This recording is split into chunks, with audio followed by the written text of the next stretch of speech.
Alors donc vous avez vu, c'est inscrit là-haut sur le tableau, organologie. C'est le nom de la science qui traite des instruments de musique, qui parle de l'objet, comment il est fait, d'où il vient, combien il y a de cordes par exemple. Alors ça comprend plusieurs choses, mais nous on va principalement parler de ce qui s'appelle la classification, c'est-à-dire qu'ils sont classés dans des familles. Et les familles sont indiquées ici. On va passer à la première, aérophone. Hein? À votre avis? Aérophone. Oui? R, très bien. Alors? Ensuite, instrument avant. Parfait, voilà la bonne réponse. Merci. Instruments avant. Alors, la plupart des instruments avant font appel au souffle humain.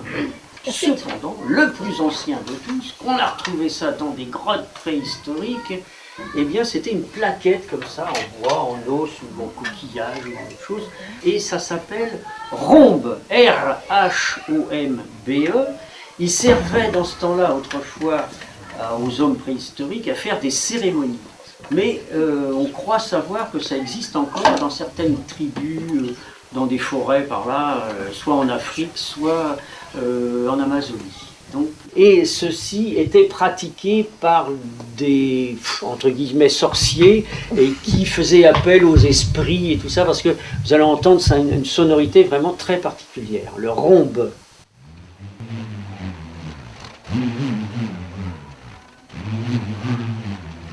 Très bien. Alors il disait c'est la voix des esprits qui est là, et si bien que les gens, notamment en Afrique et aussi au Brésil par exemple, ils ont beaucoup de respect pour cet objet-là, parce que pour eux c'est un objet sacré. Bon, pour nous c'est un jeu, bien entendu, rhombe. Alors après ça, nous allons parler des flûtes. Alors des flûtes, bon bah évidemment, il y en a partout dans le monde entier, des flûtes, et elles sont faites de toutes sortes de façons. Donc les premières encore préhistoriques étaient en os, mais là voici une flûte non préhistorique en os.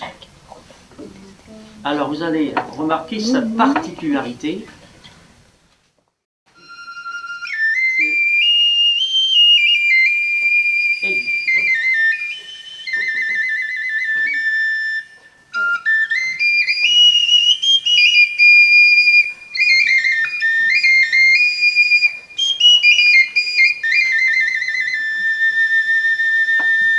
Alors ça s'explique avec des notions de ce qu'on appelle la physique, si vous avez entendu. Vous en faites peut-être, non? Oui. Un peu? Oui.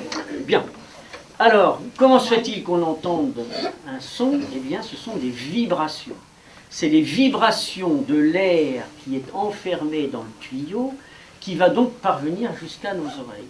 Plus il y en a de vibrations, plus la note sera aiguë. Alors paradoxalement, c'est un truc qui est difficile à comprendre, c'est que là, une flûte qui est toute petite comme ça, avec un tout petit tuyau, il n'y a pas beaucoup de place, il y a très peu de place, et bien pourtant c'est là qu'il y en a le plus de vibrations. Et quand on a une flûte avec un gros tuyau, comme ça on a des notes graves, alors là, ça se balade tranquillement, il y a beaucoup moins de vibrations à l'intérieur. Comment naissent les vibrations?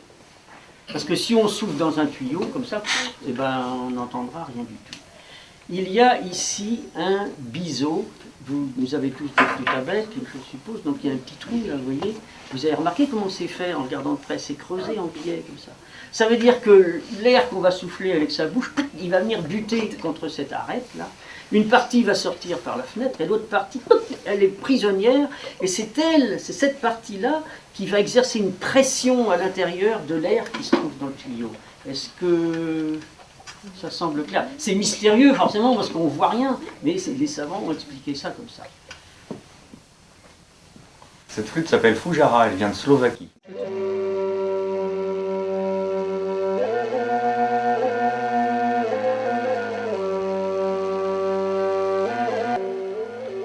Alors ça c'est bourdon vocal, il chante en soufflant. On le fait en slovaque.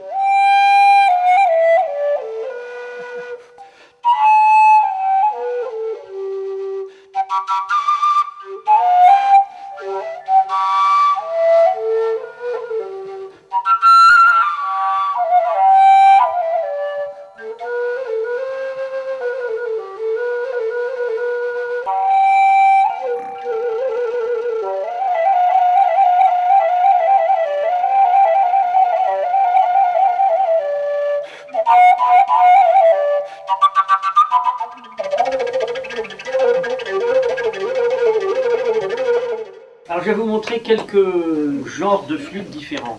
Ça c'est une flûte à bec. Vous voyez le bec, il est là-haut. Elle vient de Bolivie. Souvent les instruments de musique, ils sont beaux parce qu'ils sont sculptés, ils sont peints, ils ont des formes intéressantes. Alors ici on a une flûte multiple, on appelle ça, parce qu'il y a 2 tuyaux, mais il peut y en avoir encore plusieurs. Flûte multiple. Celle-ci, elle est belle, hein, elle vient de Serbie. Son nom, enfin ça vous intéresse, si on dit les noms étrangers, c'est pareil, Zvojnice. Voilà. Ensuite, nous avons, comme celle-là, oblique, une flûte oblique. Alors je parlais tout à l'heure de souffler dans un tuyau. Ben voilà un tuyau, parce qu'il n'y a pas de biseau là, on ne sait pas où il est. Ça donne rien du tout.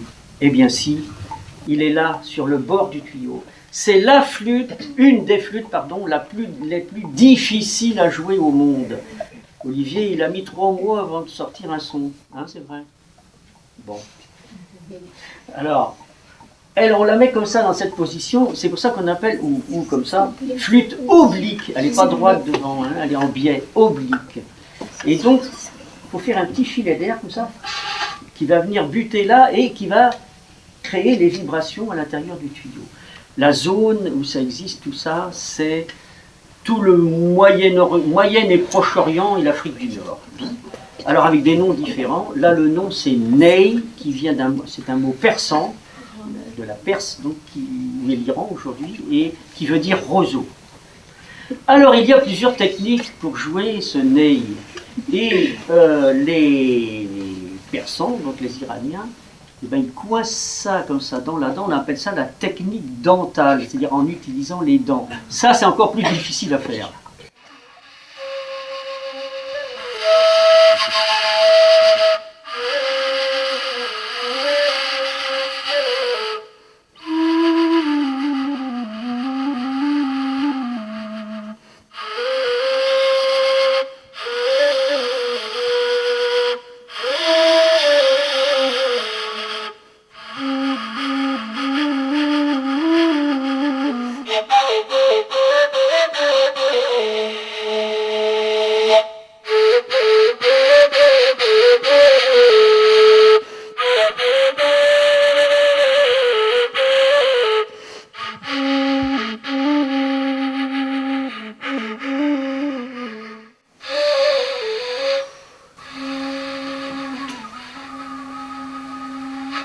Vous avez peut-être entendu parler d'une petite ville, une commune qui s'appelle Saint-Florent-le-Vieil. C'est dans le Maine-et-Loire. Et il y a un festival tous les ans qui s'appelle les Orientales. Et donc Olivier a rencontré un Iranien et il lui a fait cadeau de ce nez et il lui a fait voir comment on jouait. Parce que la technique de la dent, là, c'est uniquement en Iran. Alors voilà. Vous voyez que ça n'a pas la même sonorité.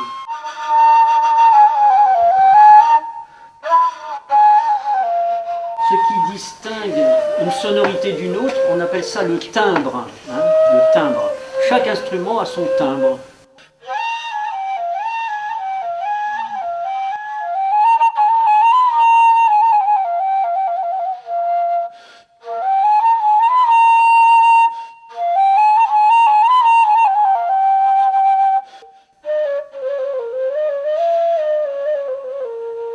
Bon, alors ensuite, on va parler de flûte traversière. Donc pourquoi? Parce qu'on la met en travers du visage.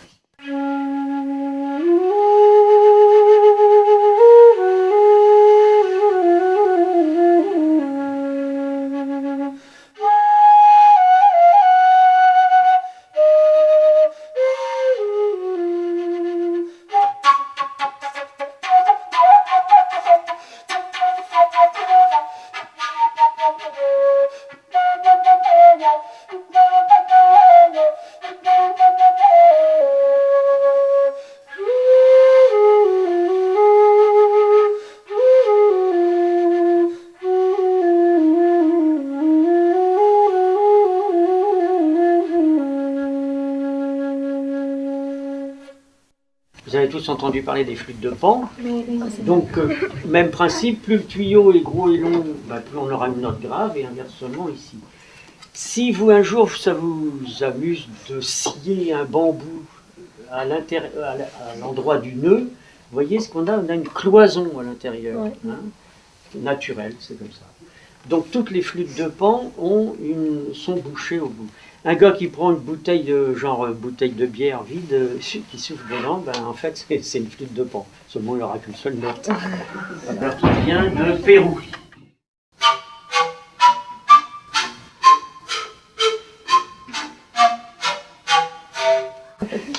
Alors ensuite, on a ce qui s'appelle des flûtes à encoche. Alors en voilà une ici, qui vient du Pérou. Alors vous voyez, c'est une petite découpe qui est devant. Celle-ci s'appelle Kena, mais elle existe au Japon sous une autre forme. Voilà un vrai bambou avec une partie des racines. Vous voyez comment c'est fait dans la terre? Les racines partent comme ça dans tous les sens tout autour en faisceau. Cet instrument s'appelle shakuhachi et c'est assez spécial la sonorité de cette musique japonaise.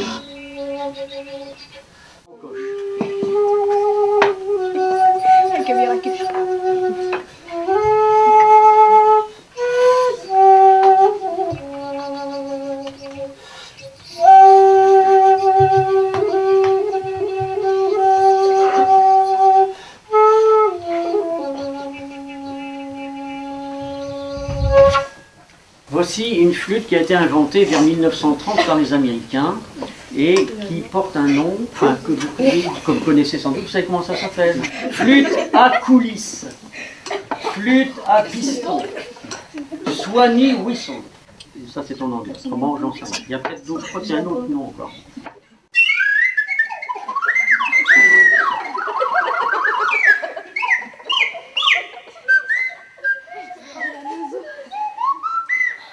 Bon, ben, c'est pour s'amuser. Ça a été créé pour le jazz, la musique de jazz à l'origine.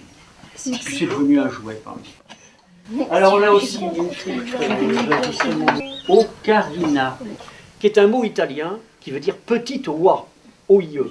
Alors ça c'est supposé les pattes, ça le bec, son corps, vous voyez.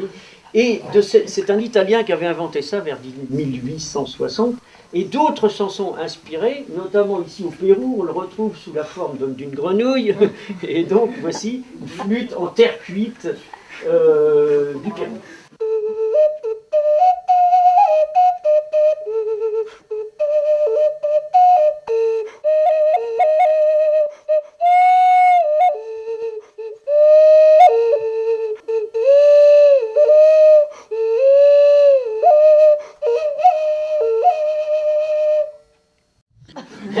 Les sifflets font partie des flûtes. Et voici un sifflet dont vous allez reconnaître le timbre. Je parlais de timbre tout à l'heure. Hein? Vous connaissez ça? Un pays? Brésil, voilà, très bien. Son nom c'est Apito. Voici un petit sifflet des chasseurs du Burkina Faso. Alors, les sifflets sont des flûtes. Donc ici, il y a des trous de jeu. Donc c'est comme les flûtes à encoche, vous voyez, avec la découpe ici. Ça leur sert pour appeler quand ils ont besoin, quand ils partent à la chasse. Les chasseurs utilisent ça. Et on va terminer avec ce petit objet qui s'appelle un vase siffleur, dans lequel il faut mettre de l'eau dedans, et donc on obtient ceci. Voilà, le chant d'oiseau. moi aussi j'en ai un. Celui-là vient des îles Canaries. Mais ça existe surtout en Europe centrale, de l'Italie, Europe centrale et en Russie. Il y en a qui sont très beaux, qui sont décorés, peints, tout ça, qui sont mignons comme tout. Alors, on va passer maintenant à une autre catégorie qui correspond au corps, COR et trompe. Une trompe. Voici une trompe. La trompe est un objet droit. La trompe ne possède pas de biseau, hein, comme on a dit tout à l'heure, donc il faut, pour que l'air, c'est tout le même principe, c'est l'air qui est dans l'intérieur du tuyau qu'il faut faire vibrer. Et comment va-t-on le faire vibrer? Quelqu'un sait peut-être la réponse? Trombone, trompette, clairon, une corde de chasse, tout ça, ça joue de la même façon. Quelqu'un sait comment ça marche? Très bien. Donc, c'est les lèvres qu'on fait vibrer, le bord des lèvres qu'on fait vibrer.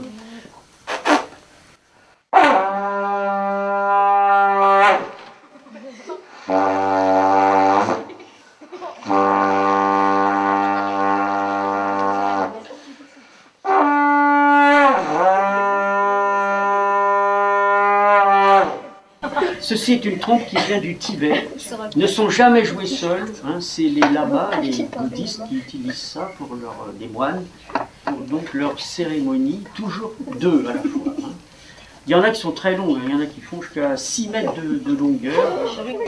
Alors, la trompe est droite et le corps est arrondi. Alors, cet instrument vient de Bolivie et ce sont encore les bergers, on en parle souvent parce que les bergers sont souvent des musiciens en même temps. Et donc voilà. Alors, toujours le même principe. Hein.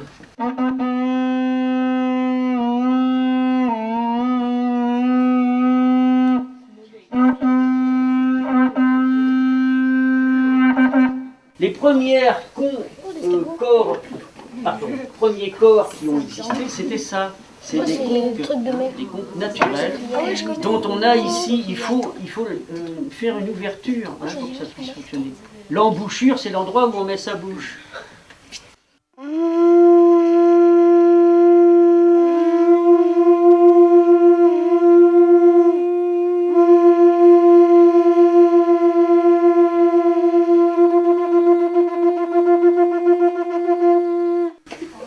Pareil, on fait vibrer ses lèvres comme ça, dans le petit trou, pour faire vibrer l'air à l'intérieur.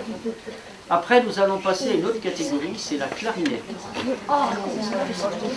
Alors, qu'est-ce qu'une clarinette? C'est un instrument primitif, celui-là, qui possède une petite languette ici qu'on a découpée dans le roseau et qui s'appelle anche. Et ça s'écrit... Non! T'es mal parti. A-N-C-H-E. A-N-C-H-E. Une hanche. L'anche vibre. C'est plus les lèvres qui vibrent, c'est l'anche qui va vibrer et qui va faire vibrer l'air à l'intérieur du tuyau. Et voilà comment ça se passe. Il faut mettre l'anche dans sa bouche pour qu'elle puisse vibrer.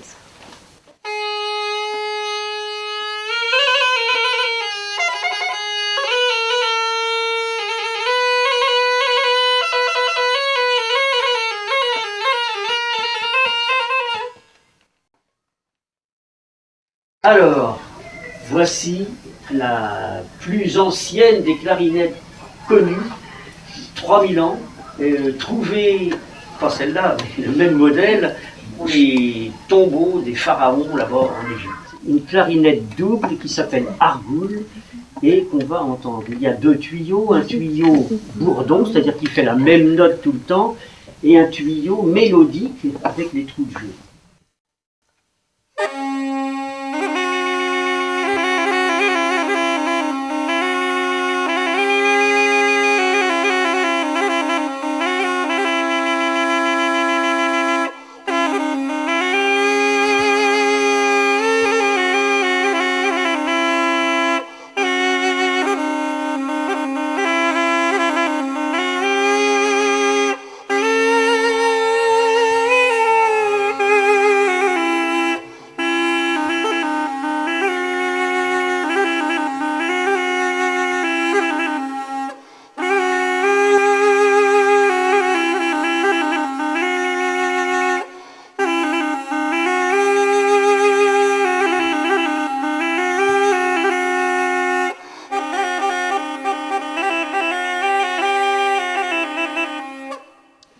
Alors il y a différentes formes de clarinettes. Voilà une qui vient de Chine et qui a un timbre encore différent. Alors là, l'anche se trouve à l'intérieur du bocal, on appelle ça un bocal, hein, l'espèce de boîte qu'il y a en haut là.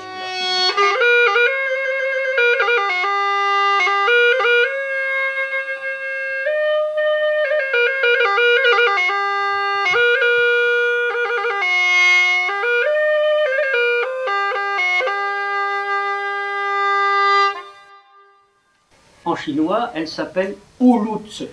Il faut connaître toutes les langues. Hein, pour... Bon, alors maintenant, voici un hautbois. Un hautbois. Alors, quelle est la différence avec la clarinette? Eh bien, c'est que là, il y a une anche double.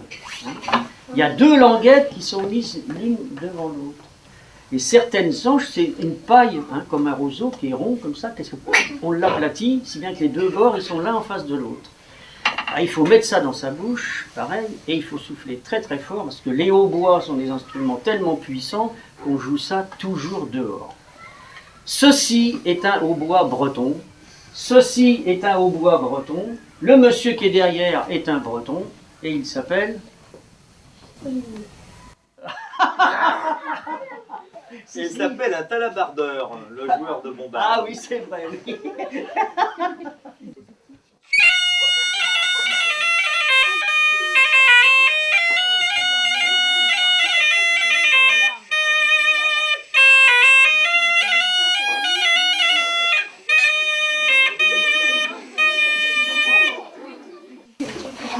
Voilà, je vais vous montrer deux autres hautbois. Celui-ci vient de Tunisie, ange double toujours, et celui-ci vient de Chine. Il s'appelle Sona. Et ça, Zurna. Vous voyez, ça se ressemble un petit peu. Bon, alors voici maintenant un hautbois qui est très sérieux, celui-là, parce que il vient d'un pays qui s'appelle l'Arménie. Vous avez peut-être entendu parler de l'Arménie. Une partie du peuple arménien, en 1915, a été victime d'un génocide. C'est-à-dire que les Turcs en ont tué, je crois, 1 million ou 1,5 million, on ne sait pas exactement. Dans la musique d'Arménie, qu'est-ce qu'on retrouve? Cette espèce de tristesse, parce qu'ils en sont toujours restés là. Et ils utilisent ce très beau hautbois, donc ange double, qui lui est cylindrique, il n'est pas conique comme les autres, et il a un timbre vraiment très, très spécial. On va essayer d'en entendre quelques notes.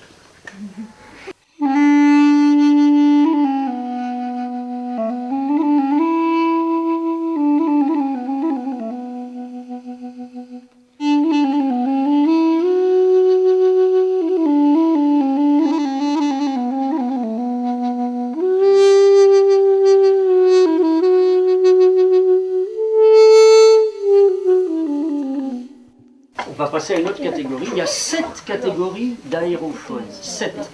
Alors voici un orgue à bouche qui vient de Chine.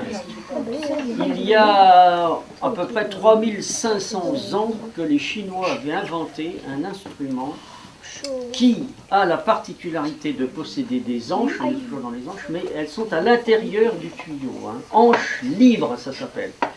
Donc primitif, et celle-là est plus élaborée, on va dire. Donc il faut boucher les petits trous, vous voyez les petits trous là qu'il y a sur le roseau. Et c'est fabuleux parce que c'est polyphonique, donc on peut avoir plusieurs notes en même temps. Et aussi, la particularité, c'est que ça marche aussi bien en soufflant qu'en aspirant, ce qui n'existe pas dans les autres instruments avant. Et vous allez, je pense, reconnaître le timbre.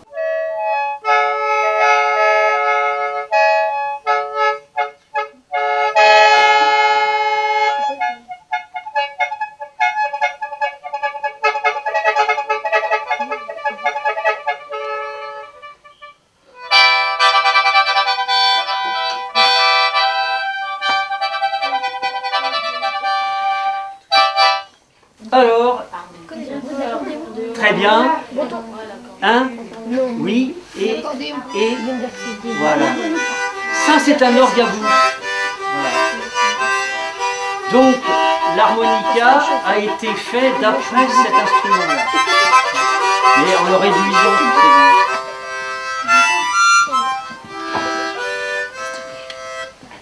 On termine la catégorie des aérophones avec ces deux objets qui sont des tuyaux d'orgue, des grandes orgues, hein, vous voyez. Alors il y en a donc en bois et il y en a en métal, en zinc. Voilà. On récapitule ces 7 catégories. Le premier, c'est le... Fouet, non. Le rond. La ronde. La ronde. C'est le rhombe, R-H-O-M-B-E. S'il y en a d'entre vous que ça intéresse et qui se rappellent des mots dont on parle, si vous voulez en savoir plus, parce que là, on n'a pas beaucoup de temps, on raconte le minimum, vous pouvez consulter Internet, il y a plein d'explications, et même on l'entend et tout ça. Bon. Rhombe, flûte, corps et trompe, clarinette, hautbois, orgue à bouche, les grandes orgues. Voilà, on essaie. Maintenant, on va attaquer la seconde famille, qui est écrite ici, cordophone. Je pense que vous comprenez ce que ça veut dire, le mot cordophone. Phone, c'est tout ce qui fait du bruit, donc maintenant c'est la corde qui fait du bruit. Le plus ancien de tous les instruments à cordes, c'est celui-là. Oh, il va nous tirer. C'était l'arc du chasseur. Comment est-ce qu'on peut faire de la musique avec ça? Comme ça. Alors il s'appelle, en organologie, il s'appelle arc à bouche. Ah, ça y est, arc à bouche. Donc la bouche, c'est quelque chose qui est creux à l'intérieur, comme une boîte. C'est pour ça que tous les instruments à cordes, ils possèdent une boîte, qu'on appelle une caisse de résonance. Alors on va faire une expérience maintenant. Ça c'est une demi-calebasse. Une calebasse c'est un fruit qui pousse dans les pays chauds. Ce qu'il y a à l'intérieur, ça ne se mange pas. C'est de la même famille que melon, citrouille, machin, tout ça. Ça s'appelle les cucurbitacées. Voilà. Alors donc, ah bah ça y est, on a tout compris là. On a tout compris. Le fait de toucher, qu'est-ce qui se passe? Les vibrations de la corde transmises au montant vont à l'intérieur de la caisse qui va amplifier le son. C'est pour ça que tous les instruments à cordes ont une caisse de résonance. La guitare, la grosse. Le violoncelle, la contrebasse, vous avez vu comment c'est énorme la caisse de résonance? Voilà. Alors les Brésiliens ont gardé, alors ça s'appelle arc musical parce qu'on n'utilise plus la bouche. Ça vient du Brésil, ça s'appelle berimbau. Berimbau. Alors ensuite est apparue la harpe. Alors nous avons ici une harpe arquée, c'est-à-dire on retrouve la forme de l'arc, vous voyez. Ça c'est le premier instrument avec plusieurs cordes qui a existé. La boîte elle est là, et donc il y a plusieurs cordes. Dans la harpe, toutes les cordes ont une longueur différente. Plus la corde est longue, plus la note sera... Voilà. C'est comme les fameux tuyaux qu'on a vu tout à l'heure dans la flûte de Pan. C'est pareil pour les cordes. Plus la corde est grosse et longue, plus la note sera grave, et à l'inverse, plus elle est petite. Alors, on dit aussi, en organologie, qu'elle est naviforme. Ah oui, un navire. Un bateau, forme d'un bateau. Bien, alors nous avons maintenant une autre harpe. Alors tout ça, ça fait partie des harpes qu'on appelle primitives. C'est les premières qui ont existé dans le temps, il y a très longtemps. Cameroun, Gabon, donc on est en Afrique. En Afrique, il y a beaucoup de petites harpes comme ça. Angulaires, parce que ça forme un angle, vous voyez, entre le montant et la caisse. On va l'écouter un petit peu.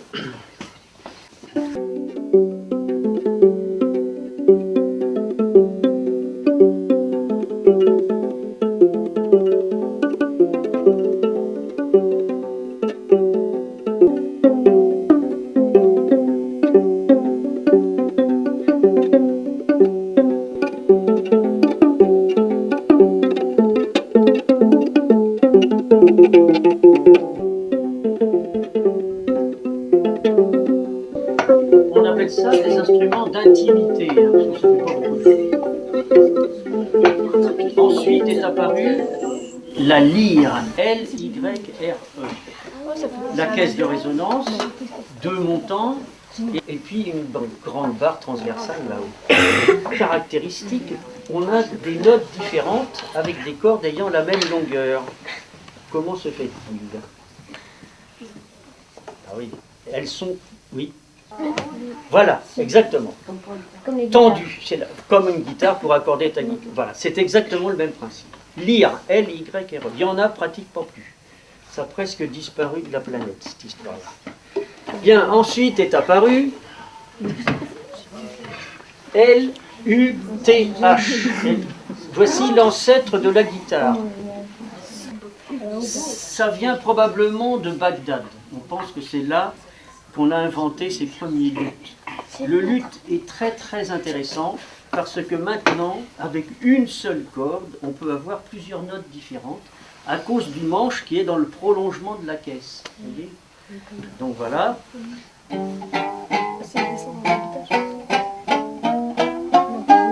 Donc la guitare est un luth. Des luths, il y en a dans le monde entier.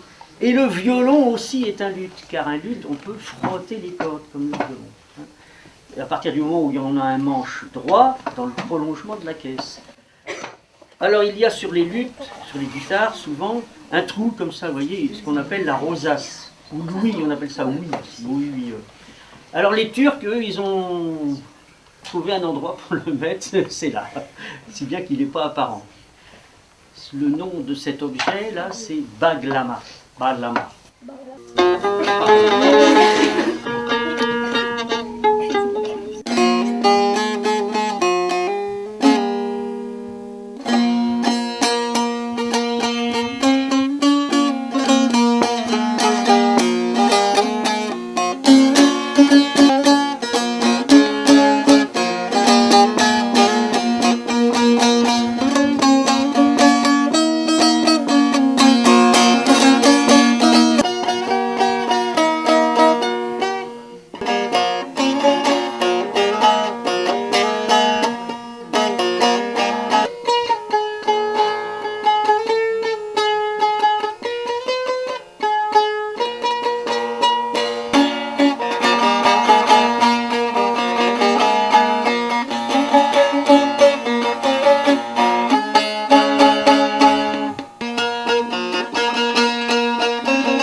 Alors je disais tout à l'heure que le violon était un luth aussi, puisqu'il a un manche dans le prolongement de la caisse. Ici, il y en a deux qui sont très particuliers.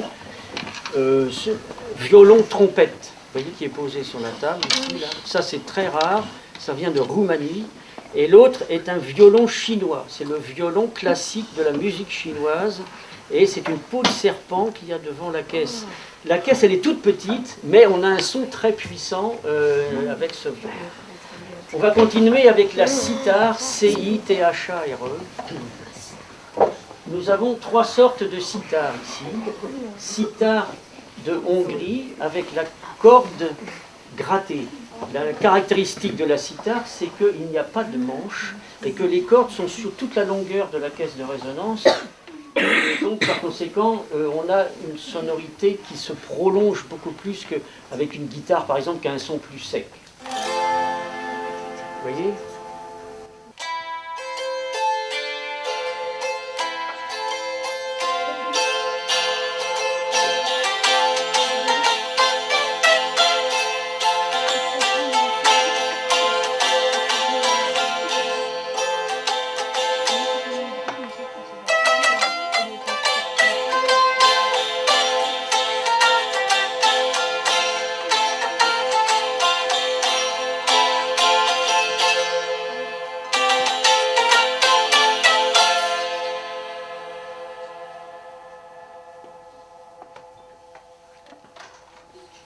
Au lieu de mettre les doigts, il y en a qui utilisent un petit bâton à l'autre main. Alors ici, voilà une très belle cithare qui vient de Mongolie. Ça se trouve là. Mongolie, ça se trouve là. Au-dessus de la Chine, là, vous voyez là. Et donc il y a cette cithare-là, elle existe en Chine, partout, Japon, Corée, dans beaucoup de pays de cette zone de l'Asie. Alors là, c'est des cordes pincées. Tout à l'heure, on a vu des cordes grattées, maintenant des cordes pincées.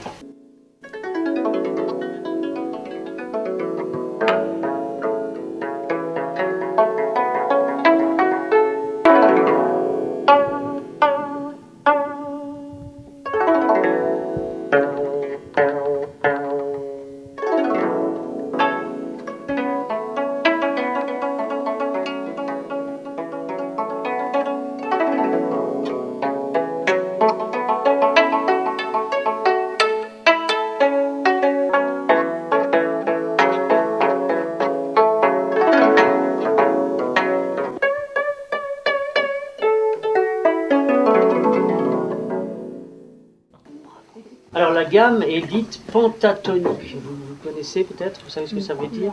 Non, il n'y a que 5 notes dans la gamme, alors que nous avons do, ré, mi, fa, sol, la, si, do, il y en a 7. On dit heptatonique pour 7, pentatonique pour 5. Voici l'ancêtre du piano, une cithare à cordes frappées qui vient d'Iran et qui existait au temps de la Perse, qui a 72 cordes.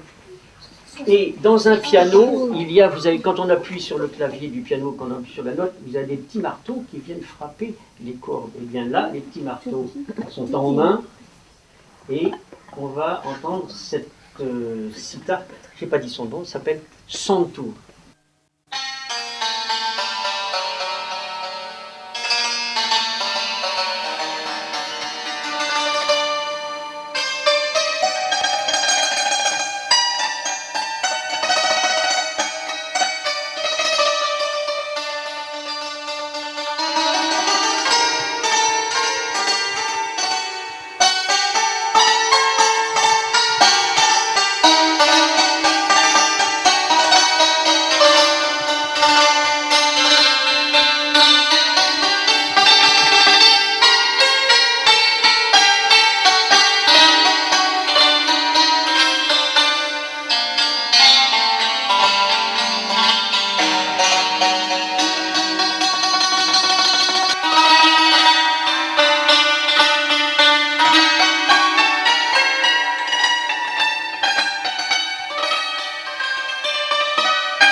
Alors on récapitule, 5 catégories dans les cordes. Premier, arc, très bien. Harpe, lyre, luth, sitar. Alors voyez, on va passer maintenant à la famille des percussions. Alors il y a 2 familles différentes dans les percussions. Membranophone, qu'est-ce qui vibre? Une membrane qui est tendue sur un fût. Ici c'est le djembé que vous connaissez tous, c'est une peau de chèvre. Cet instrument vient du Sénégal mais existe dans toute l'Afrique de l'Ouest. Et donc il a la forme d'un gobelet, parce que les tambours sont classés suivant leur forme. Donc on dit tambour, un gobelet à une peau.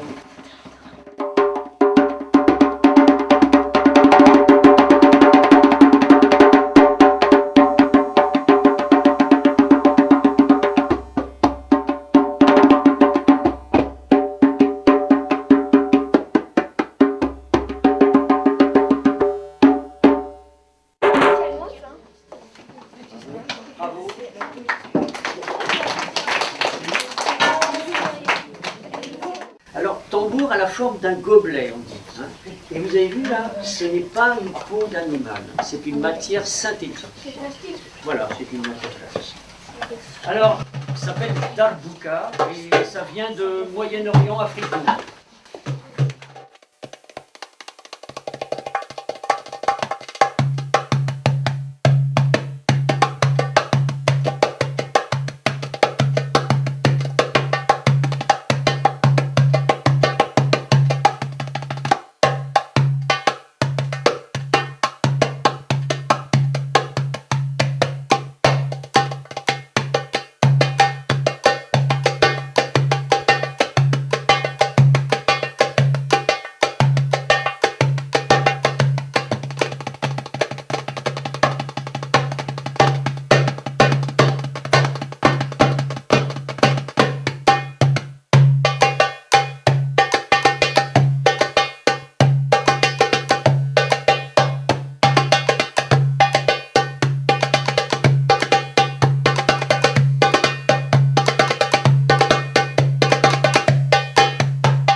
Alors on a le tambour sur cadre. Voilà, qui vient d'Iran. Alors là c'est une membrane synthétique. Hein, mais normalement c'est une peau.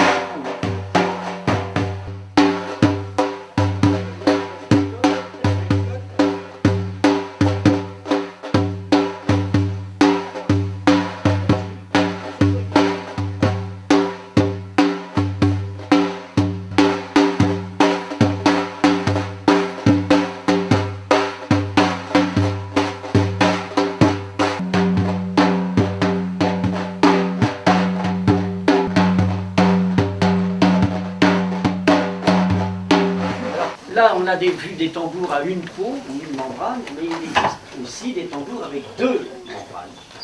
Alors voici, ça vient de, je crois que c'est Sénégal. On appelle ça un tambour d'aisselle. Vous voyez sa forme, attends, pardon Olivier, si tu veux vous montrer. Il a la forme d'un sablier. On appelle aussi tambour en sablier. Donc, si on tend les lanières, eh bien, on va tendre la membrane et en même temps, on va avoir des notes différentes.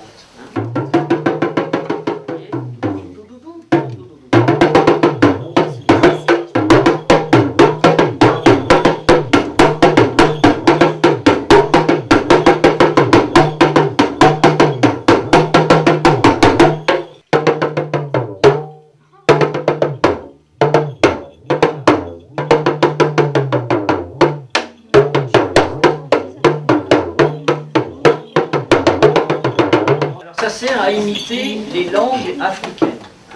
Parce que les Africains, ils ne parlent pas, nous on peut toujours parler sur le même ton, comme ça, bonjour, bonjour, bonjour.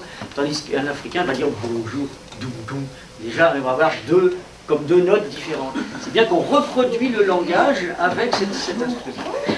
Quand il n'y a qu'une seule peau et que c'est fermé au bout, ça s'appelle une timbale. Vous voyez, Tahiti pour celle-là. Il y a un dessin ici de timbale. Vous voyez comment c'est fait? C'est comme une grande marmite avec une peau dessus. Dans cette famille, nous avons aussi des tambours à friction. Alors c'est une petite baguette avec une peau, toujours une membrane qui vibre. Alors ça marche dans sa tente. Zambomba, ça s'appelle. À Noël, par exemple, en Espagne, les enfants, enfin autrefois, ils se baladaient en chantant, et puis avec, ils avaient tous leurs petits tambours comme ça, pour faire du bruit, et puis pour alerter les gens. Alors on a un autre tambour à friction qui vient de l'Inde, celui-là, on frictionne une corde.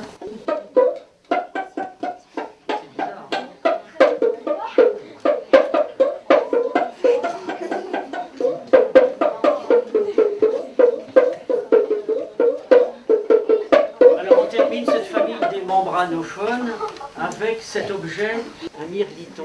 Voilà, la membrane, elle est là, c'est un petit papier à cigarette qui vibre.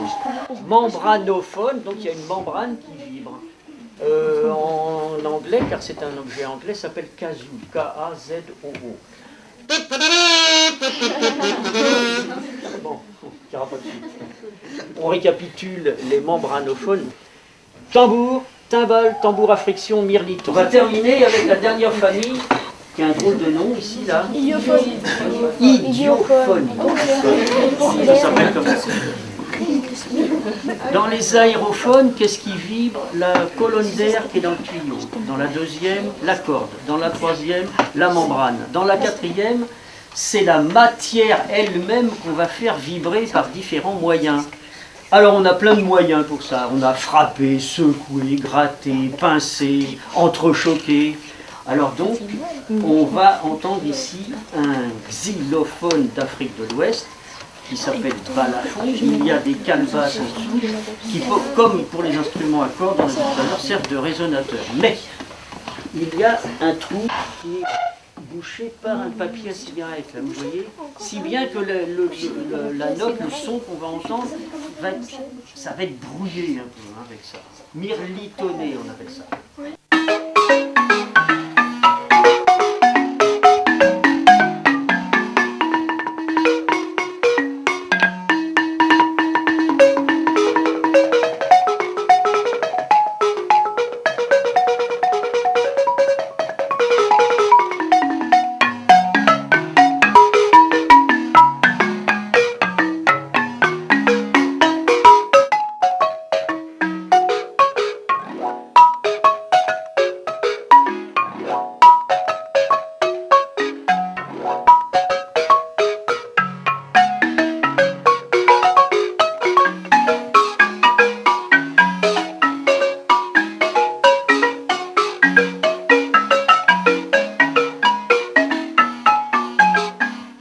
Qu'est-ce qu'on frappe encore?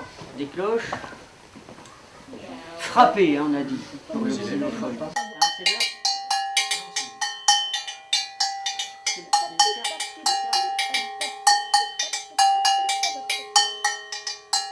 après ça, tambour à fente. Alors, des tambours à fente, il y en a qui sont énormes. Hein. Il y en a, c'est des gros troncs d'arbres qui sont creusés. Ici, c'est un petit Cameroun. Donc on frappe avec des petites baguettes. Voilà.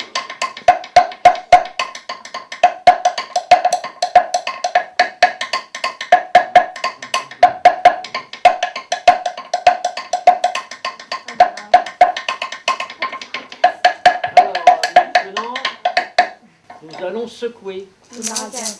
Alors ça c'est un mot espagnol, maracas. En organologie, la science qui traite des instruments de musique, on appelle cela hochet.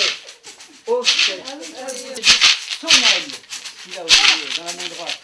Hochet, sonal.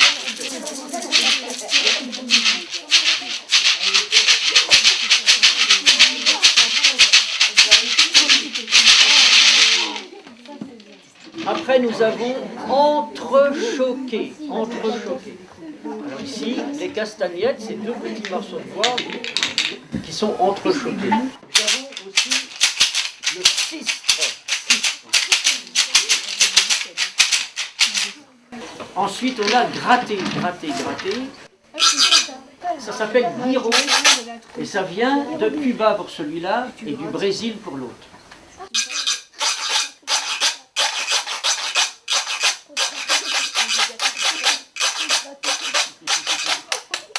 Voilà, ça sert à accompagner des musiques. Alors on va pincer des petites lames sur une petite boîte. Et ceci est un instrument africain, Burundi. Son nom, Sanza, S-A-N-Z-A. S-A-N-Z-A.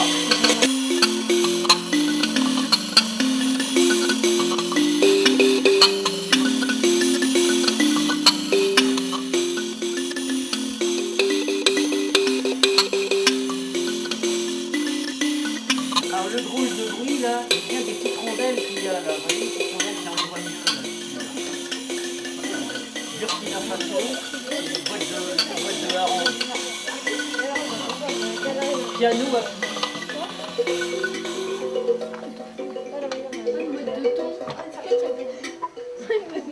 et on va terminer avec le synthétiseur de poche.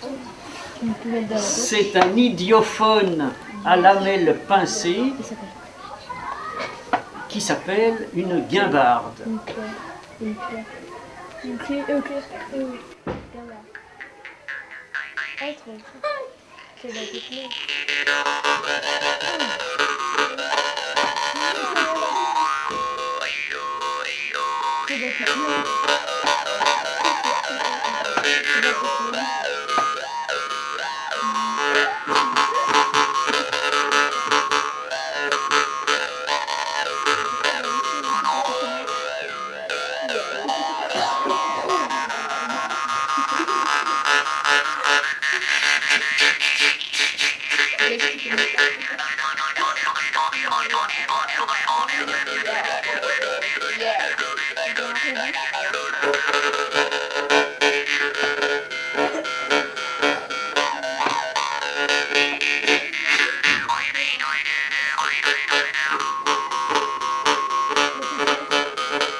Il lui arrive d'avoir mal aussi.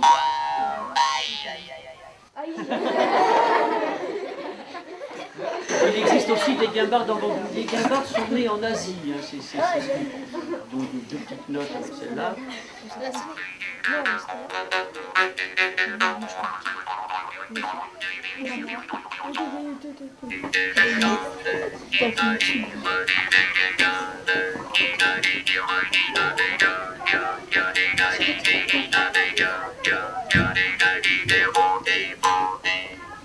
La suite la prochaine fois.